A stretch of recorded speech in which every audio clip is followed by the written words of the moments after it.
మా అమ్మ ఎప్పుడు అంటూ ఉండేది, ప్రేమ వ్యసనం తగులుకున్న వాడికే డబ్బు వ్యసనం వదిలిపోతుంది అని.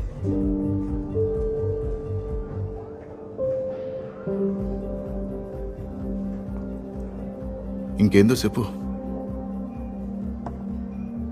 రియల్ ఎస్టేట్ మార్కెట్ పెరుగుతుంది, అందరూ డబ్బు పెట్టండి. నీ లవ్ గురించి చెప్పు. ఇదొక డిఫికల్ట్ టాపిక్ పట్టేశారు మీరు. అదే మరి, ఎలా మేనేజ్ చేస్తాండావు?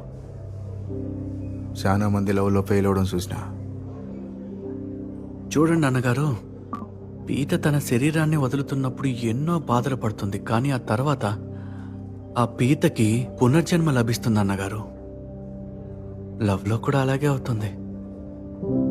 గుండె పగిలిపోతుంది, కానీ దాన్ని సహిస్తే వాళ్ళకి కొత్త జీవితం లభిస్తుంది.